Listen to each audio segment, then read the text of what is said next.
Vous écoutez Un pasteur vous répond, le podcast de Florent Varac, qui vous aide à mieux comprendre la Bible, une question à la fois. La question est posée, bonsoir et merci mille fois, je suis un papa isolé, dans la souffrance et fortement attaqué, et ma foi en Christ est mon trésor seulement. Je suis attaqué, j'ai voulu découvrir jusqu'où les modernistes peuvent aller pour s'attaquer à l'autre foi. Peut-être était-ce au moins une énorme erreur de ma part, et j'ai lu cet article qui me trouble beaucoup, Mort où est ta victoire, publié sur Historia. Dans cet article, ils prétendent que la frontière entre la vie et la mort est mince et que définir le fait de mourir dépend d'une culture à une autre. Ils entretiennent le flou sur ce que veut dire vraiment mourir. Frédéric Armand a même écrit un livre où il ose prétendre que Jésus aurait survécu sur la croix. Ma question est simple, Jésus aurait-il pu survivre sur la croix ? Je proclame que Jésus est vraiment mort et vraiment ressuscité. Je pense que je me trompe en rien. Le problème, c'est que cet article prétend que nous en savons beaucoup plus aujourd'hui sur la mort physique que les personnes de l'Antiquité, qu'il n'y a pas de définition fixe de ce qu'est mourir, donc les bourreaux, au moment de la crucifixion, selon ce que j'ai compris de cet article, auraient pu se tromper. D'où mon sentiment de doute. Merci pour votre aide, bien fraternellement. Alors écoute, merci pour ta question. J'ai attendu cette saison de Pâques, saison de mort et de résurrection, pour y répondre, et je vais ajouter une autre question, assez liée à la tienne. Bonjour, j'ai lu avec une forte attention l'article sur la résurrection des morts sur le site Théonopsie, le premier ressuscité, où un pasteur fait la démonstration, savante avec le grec et l'hébreu, que les morts ressuscités par Élie et les autres n'étaient pas morts, même ceux que Jésus a ressuscités, et qu'en réalité ils étaient juste à l'extrémité. Pour moi, ils étaient vraiment tous morts, morts de chez mort, et ramenés à la vie réelle, physique, et que Jésus-Christ est et reste quand même le premier ressuscité. Jésus est ressuscité avec un corps transformé immortel, et tous les autres morts ont dû mourir à nouveau. Paul est clair dans son explication de 1 Corinthiens 15, 36. Et suivant, la chair ne peut hériter de l'incorruptibilité. Notre corps sera semblable à celui de Jésus-Christ. Qu'en pensez-vous ? Je me trompe ou pas ? Fin de ces questions, et elles sont tellement importantes, le christianisme se fonde sur cette idée centrale, le Fils éternel de Dieu est descendu, il a pris chair humaine, il a vécu une vie parfaite, il est mort en bouc émissaire pour nos péchés, il est revenu de la mort, c'est-à-dire corporellement, physiquement ressuscité, il est monté au ciel, d'où il reviendra un jour établir son règne éternel. Alors, en lisant votre question, je voudrais juste souligner votre vigilance à tous deux est bienfaisante, car il y a des religieux qui nient ces réalités historiques et théologiques. Alors, c'est normal que des athées comme Michel Onfray rejettent cela, on ne s'attend pas à mieux, ils en parlent comme ils croient les choses, c'est normal. Mais c'est pour moi tellement bizarre que des pasteurs réformés, et parfois certains prêtres, nient la réalité historique de la résurrection de Christ. Mais c'est aussi pour ça que leurs églises sont vides, parce qu'elles ressemblent à un club de personnes âgées attachées au musée du protestantisme dont ils ont renié la force. Parce qu'en réalité, sans résurrection, comme le dit l'apôtre Paul en 1 Corinthiens 15, les chrétiens sont les plus malheureux des hommes, et aussi et surtout peut-être les plus idiots des êtres humains. Si Christ n'est pas mort et n'est pas ressuscité, et s'il n'est pas ressuscité, les chrétiens sont des idiots sans aucune espérance. Alors comment savoir ce qu'il en est ? Dans cet épisode, j'aimerais voir déjà que Jésus annonce clairement sa mort et sa résurrection. Les évangiles aussi ont une description médicalement juste de la mort du Christ, c'est fascinant, tu vas voir, c'est bluffant. Et puis il existe une confirmation indirecte surprenante. Alors premièrement, on va s'intéresser à ce que Jésus annonce par avance. Jésus l'a dit clairement, et là encore c'est contraire à ce que Bart Ehrman trompette sur les plateaux TV américains. Voici dans l'évangile de Marc ce que Jésus en personne annonce, Marc 8, 31. Jésus, commença alors à apprendre qu'il fallait que le Fils de l'homme souffre beaucoup, qu'il soit rejeté par les anciens, par les principaux sacrificateurs et par les scribes, qu'il soit mis à mort et qu'il ressuscite 3 jours après. Et puis un peu plus loin, nous lisons, comme il descendait de la montagne, c'est après la transfiguration, Jésus leur recommanda de ne raconter à personne ce qu'ils avaient vu, jusqu'à ce que le Fils de l'homme soit ressuscité d'entre les morts. Ils retinrent cette parole tout en discutant entre eux, mais qu'est-ce que ressusciter d'entre les morts? C'est au chapitre 9 de l'évangile de Marc, verset 9. Alors, puisque tu t'intéresses au grec, anistémie est utilisé et il signifie faire lever. Effectivement, le grec n'a pas de verbe spécifique pour parler de résurrection, parce que ce n'est pas un phénomène habituel. Pourquoi inventer un mot qui décrirait quelque chose qui n'arrive jamais?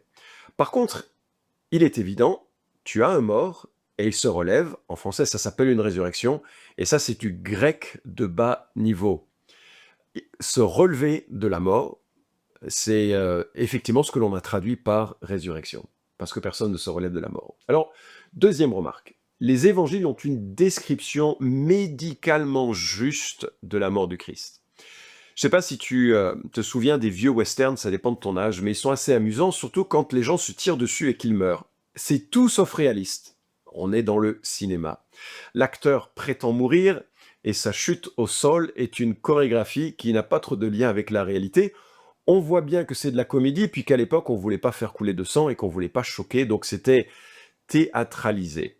Et alors justement, quand on lit les 4 récits de la mort du Christ, survenus très publiquement, alors qu'il était entouré d'une foule de témoins, c'est très intéressant parce que la manière dont il parle est un indice puissant de leur véracité. Pourquoi je dis ça? Je vais te citer Jean Imbert, professeur à la Sorbonne, professeur de droit. Il est l'auteur d'une analyse historique du procès de Jésus, et voilà comment il parle de son attachement aux données des évangiles. Je cite, « Le caractère le plus étonnant des récits évangéliques, quel que soit leur auteur, est certainement l'impassibilité avec laquelle sont narrées les souffrances du Christ, sa mort et sa mise au tombeau. À aucun moment, il n'est fait appel à la sensibilité du lecteur. Nulle émotion ne transparaît. Dans cette sorte de reportage consacré à une mort affreuse, l'une des plus douloureuses qui soit, le rédacteur ne veut faire surgir la compassion que par le simple exposé des faits. » Fin de la citation.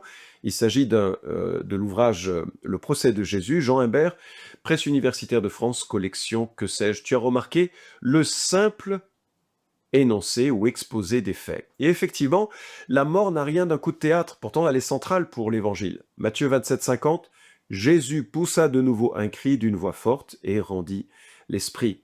Marc, chapitre 15, verset 37, mais Jésus jeta un grand cri, puis il expira. Le voile du temple se déchira en deux, de haut en bas. Le centurion qui se tenait en face de Jésus, voyant qu'il avait expiré de la sorte, dit « Cet homme était vraiment le Fils de Dieu. » Un centurion a vu des milliers de morts et il dit « Il a expiré. » Bref, Luc, médecin et auteur de l'évangile qu'il a rédigé après des recherches méticuleuses, écrit au verset 46 de Luc 23, « Jésus s'écria d'une voix forte, « Père, je remets mon esprit entre tes mains. » Et en disant ces paroles, il expira. Le centenier, à la vue de ce qui était arrivé, glorifia Dieu et dit réellement, cet homme était juste. Jean, quant à lui, rédige le récit le plus long. Il faut dire qu'il n'avait pas fui comme les autres, il était présent, il était au pied de la croix. Et ce que nous lisons à partir du verset 28 de son évangile, en Jean chapitre 19, est fascinant. Après cela, Jésus, qui savait que déjà tout était achevé, dit, afin que l'écriture soit accomplie, « J'ai soif. » Il y avait là un vase plein de vinaigre, on fixa à une tige d'hysope une éponge imbibée de vinaigre et on l'approcha de sa bouche. Quand il eut pris du vinaigre, ou quand il eut pris le vinaigre, Jésus dit « Tout est accompli », puis il baissa la tête et rendit l'esprit. C'était le jour de la préparation, et pour ne pas laisser les corps en croix pendant le sabbat, or ce sabbat était un grand jour, les Juifs demandèrent à Pilate de les faire enlever après leur avoir brisé les jambes. Les soldats vinrent donc et brisèrent les jambes du premier, puis de l'autre, qui avait été crucifié avec lui. Arrivés à Jésus, et le voyant déjà mort, ils ne lui brisèrent pas les jambes, mais un des soldats lui perça le côté avec une lance, et aussitôt il sortit de l'eau et du sang. Celui qui l'a vu en a rendu témoignage, et son témoignage est vrai. Et lui, il sait qu'il dit vrai, afin que vous croyiez, vous aussi. C'est super intéressant ce détail. Et c'est un détail qui surprend Jean. Un des soldats lui perça le côté avec une lance, et aussitôt il sortit de l'eau et du sang. Alors si vous percez un homme vivant sur le côté, il n'y a pas d'eau et de sang qui s'écoule. Si vous percez un cadavre, c'est-à-dire le corps d'un homme déjà mort, il n'y a pas non plus de l'eau et du sang qui sortent. Il y a plusieurs décennies, un médecin français avait expliqué cela en pensant qu'il y avait eu une sédimentation du sang, mais les médecins légistes, notamment le docteur Boxo, que je vais citer dans un instant, disent que jamais le sang ne sédimente dans un corps mort. Jamais. Et donc, ce sont les médecins contemporains, et notamment des médecins légistes, qui sont à même de nous donner une interprétation médicale. J'en vois un miracle, mais il y a une explication médicale, scientifique de l'événement, et je vais en citer deux. La première analyse me vient de Christian Broet, qui est un cardiologue retraité. Alors, je ne connais pas son attitude religieuse ou sa foi, mais il signe un très bel article sur louvainmédical.be, et son article, que tu pourras le retrouver sur le net, s'intitule « Mort de Jésus du point de vue physiopathologique ». Alors, j'essaie d'ailleurs de le joindre, parce que j'aimerais le faire intervenir pour un épisode, au cas où vous connaîtriez où je peux le joindre, envoyez-moi un petit mot. Bref, il écrit « Jean, qui est un témoin oculaire, présent au pied de la croix, avec Marie et deux des saintes femmes, est si bouleversé par ce qu'il voit qu'il insiste dans son évangile sur la véracité de son récit. Le fait qu'il écrit que sorti de la plaie du côté du sang et de l'eau ne signifie pas que ce soit un ordre chronologique, hein. La traduction grecque met en premier lieu le terme qui paraît à la hauteur le plus important, et ici, le sang. En réalité, les premiers manuscrits décrivent de l'eau et du sang, ce qui paraît plus conforme à la réalité des choses. En effet, la lame de la lance, glissant entre la 5e et la 6e côte, a transpercé les plèvres pariétales et viscérales, ensuite le poumon droit, pour atteindre la cavité péricardique distendue, l'oreillette droite et la veine cave supérieure, éventuellement le ventricule droit. L'écoulement d'une quantité peu importante d'eau représente sans doute le liquide des épanchements pleuraux et péricardiques dont l'abondance est faible à cause de l'état de déshydratation. L'écoulement qui a suivi d'une quantité plus importante de sang représente le sang de l'oreillette et du ventricule droit, à moins qu'il ne s'agisse d'un hémopéricarde. Alors là, on voit la précision du médecin, et je m'arrête de citer cet homme, et je vous propose maintenant une seconde analyse de Philippe Boxo, qui est un médecin légiste belge, athée, il le dit clairement dans son propos. Il penche d'ailleurs peut-être un peu du côté agnostique. Mais son propos n'est donc pas le propos d'un chrétien qui cherche à prouver sa foi. Il a autopsié plus de 4000 cadavres et il consacre un court chapitre à la mort du Christ dans son livre « Entretien avec un cadavre ». Alors, un médecin légiste qui fait parler les morts, c'est intéressant, et je cite son analyse. Il dit « Une très belle observation scientifique que l'on retrouve dans l'Évangile selon saint Jean. Mais un des soldats, d'un coup de lance, le frappa au côté, et aussitôt il en sortit de l'eau et du sang. Le premier est que si le cœur est percé, il délivre d'abord ce qui se trouve devant la plaie. Si le coup est donné en partie basse du cœur, c'est du sang qui s'écoulera d'abord, et on ne distinguera plus le plasma du sang, car il s'y mélangera lors de la sortie.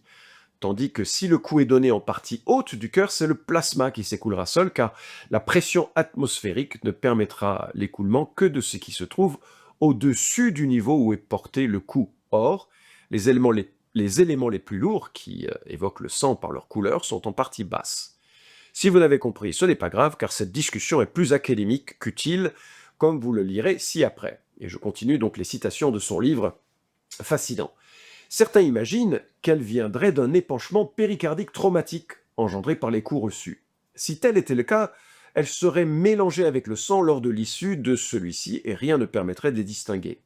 En réalité, elle vient vraisemblablement d'un exsudat plasmatique qui s'est répandu dans les cavités pleurales suite à de très nombreux traumatismes engendrés par la flagellation, laquelle a principalement porté sur le dos, c'est-à-dire sur le thorax.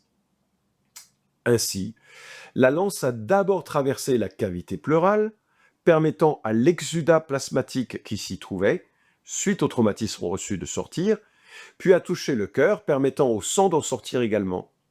L'observation de l'évangéliste correspond donc bien à ce que la médecine connaît et peut expliquer. Alors voici donc deux médecins belges, toutes mes salutations aux habitants de ce beau pays, qui nous permettent de comprendre clairement que Jésus ne s'est pas évanoui avec quelques petits bobos à soigner.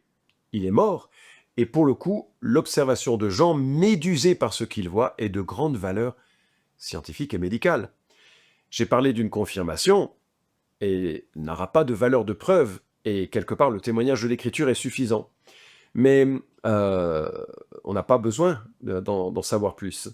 En réalité, les preuves, elles sont là que pour révéler ce qui se passe dans le cœur. Jean chapitre 3, verset 19 nous dit « Voici le jugement, la lumière est venue dans le monde et les hommes ont aimé les ténèbres plus que la lumière parce que leurs œuvres étaient mauvaises. » Et en réalité, le rejet principal, ou les raisons principales du rejet de Dieu, c'est le désir d'une autonomie morale. Les gens veulent choisir le bien et le mal par eux-mêmes, ils ne veulent pas qu'un Dieu vienne éclairer leur vie, leur montrant leurs péchés, leurs besoins de repentance et de rédemption. Donc tout ce que je dis, ça devrait suffire pour dire « mais non, mais Jésus est vraiment mort ». Et ce qui est amusant, c'est que l'on a des confirmations scientifiques. Mais il existe une confirmation indirecte qui nous vient du suaire. Alors je sais que beaucoup d'encre a coulé autour du suaire de Turin. Pendant des années, je l'ai considéré comme une relique peu intéressante. Mais une église catholique pas très loin de chez moi a organisé une conférence sur le sujet. J'y suis allé. Et l'ingénieur qui l'a donné, cette conférence, m'a vraiment convaincu de son intérêt. Et si les deux médecins que j'ai cités ont passé du temps sur la question, ils ont aussi écrit, et si vous étiez intéressé, je pourrais faire un épisode complet sur cette question. Il faudra simplement que vous m'envoyiez votre question à ce sujet. Mais en gros, vous avez un tissu très fin de 4,40 m de long sur 1,14 m de large. Très haute qualité, on parle de 10 000 € de valeur actuelle pour la réaliser de nos jours. C'est imprimé en 3D de manière non compréhensible, parce que la pigmentation est de 40 micros de profondeur uniquement sur les fibres extérieures, et cette pigmentation est proportionnelle à la distance du corps représenté, d'où l'image 3D. C'est quelque chose d'inexplicable. Or, le docteur Brohet, que j'ai cité auparavant, a lui-même aussi écrit un article intitulé « Le linceul de Turin », que vous trouverez, et il s'est fasciné par le rapport, en anglais « Report on the Shroud of Turin », publié en 1983, dont l'auteur, le docteur John Heller, décrivait les résultats de recherche menée sur ce linceul par une équipe d'une 40aine de scientifiques américains, dénommés STURP. 35 chercheurs scientifiques américains, 24 qui se déplacèrent sur place à Turin pour analyser le linceul avec du matériel très sophistiqué, plus de 500 000 heures d'études scientifiques. Ce que l'on y découvre est proprement stupéfiant et va totalement dans la direction non seulement des récits évangéliques, mais aussi du type de mort que l'on peut observer. On y trouve du sang humain du groupe AB, que l'on peut distinguer du sang artériel, du sang veineux, et du sang post-mortem, donc vraiment quelque chose de très complet comme analyse possible. Or, on sait aussi que ce sang reste rouge et carminé à cause de la bilirubine qui n'est présente que lorsque le corps a subi de violents traumatismes. Et donc nous avons ici cette pièce assez intéressante qui montre des sévices absolument bouleversants. Sur cette image, on discerne 120 coups de fouet, soit par un homme qui faisait l'aller-retour avec son fouet, ou plus probablement, et c'est l'avis de Boxo, avec deux exécutants, un plus grand et plus actif, et un plus petit et peut-être moins engagé à faire du mal. On voit aussi une tuméfaction des arcades sourcilières, un gonflement de l'œil gauche, le cartilage du nez glacé, une barbe en partie arrachée et des traces, non pas d'une couronne d'épines, mais d'un bonnet d'épines, avec perforation du cuir chevelu et un saignement abondant bien visible sur la face postérieure du crâne. Bref, toutes des choses qui vont nettement dans la même direction que ce que nous pouvons lire sur les évangiles. Alors, bien entendu, je n'ai pas besoin du suaire pour savoir ce qui s'est passé. Je n'ai pas besoin de cette relique pour croire que Jésus est mort et ressuscité. C'est simplement intéressant. Et le témoignage de l'Écriture est suffisant. Justement, ce témoignage de l'Écriture montre clairement que Jésus est mort. Ceux qui essayent de dire autre chose sont installés dans des bibliothèques assez éloignées non seulement de l'examen médical, mais leur propos est surtout de justifier leur propre incroyance, leur propre rejet du témoignage de l'Évangile. Et il faut bien réaliser que les disciples, qui étaient des gens apeurés, ont changé radicalement de comportement après la mort et la résurrection. Ils sont devenus courageux, ils ont annoncé que Jésus était mort et ressuscité, et l'ensemble du peuple de Dieu s'est même mis à déplacer sa célébration du samedi à dimanche, jour de résurrection, jour de grand miracle, jour de libération. Il n'y a aucun moyen d'expliquer à la fois le tombeau vide, à la fois le zèle des chrétiens, à la fois le christianisme qui se répand, si paisiblement, sans aucune arme, sans aucune autre conviction que le témoignage de ceux qui en parlent. Des témoignages extérieurs, y compris chez Flavius Joseph, Jésus est réellement mort et il est vraiment ressuscité. Alors tu pourrais consulter plusieurs épisodes à ce sujet. Le 360, Jésus est-il vraiment ressuscité? Le 407, si Jésus n'était jamais ressuscité.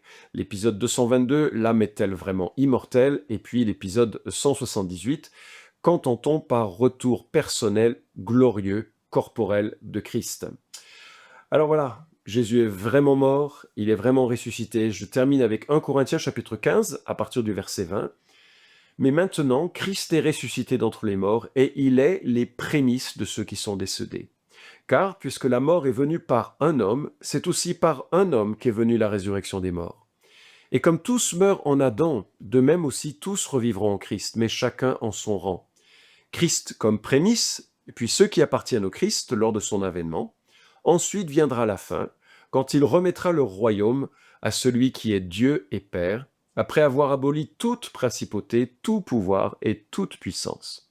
Car il faut qu'il règne jusqu'à ce qu'il ait mis sous ses pieds tous ses ennemis. Le dernier ennemi qui sera détruit, c'est la mort. Alors, j'espère que vous réalisez l'extraordinaire nouvelle que nous avons. Jésus est mort et ressuscité, c'est un fait historique, très clairement sur sa mort. Sur sa résurrection, je le crois avec passion et simplicité, à cause justement de tous les effets et de tous les impacts qu'ont eu le témoignage de gens qui ont vu et qui ont tout risqué pour en parler. Et puis à cause de la correspondance très simple des événements avec ce que l'on sait quand on raconte une histoire vraie. Ce qui m'impressionne beaucoup dans les évangiles, c'est la sobriété et la simplicité avec lesquelles les récits sont évoqués, même et particulièrement ceux qui sont improbables. Personne ne ressuscite d'entre les morts. Si on voulait créer une légende, on l'aurait fait avec beaucoup plus d'habileté, beaucoup plus d'un récit de science-fiction. C'est pas le cas. C'est juste très sobre, très factuel. Voilà ce qui s'est passé. Et en plus, ce qui est magnifique pour la mort de Christ, c'est que ça correspond à ce que l'on peut savoir d'un corps mort. Et puis vis-à-vis de la résurrection, le tombeau est vraiment vide. Personne n'a pu exhiber un corps pour contrer la révolution chrétienne qui est née de cette Pâque il y a bientôt 2000 ans. Merci pour ta question, j'espère avoir répondu et t'avoir rassuré et que tu ne te sens plus attaqué par rapport à ça. Cet épisode vous a édifié? Alors merci de le liker ou de le partager pour que d'autres puissent en profiter. Pensez aussi à vous abonner à la chaîne d'Un Pasteur vous répond pour ne manquer aucun des prochains épisodes. Enfin, si vous avez une question à poser à Florent Varac, écrivez-lui directement sur contact@toutpoursagloire.com.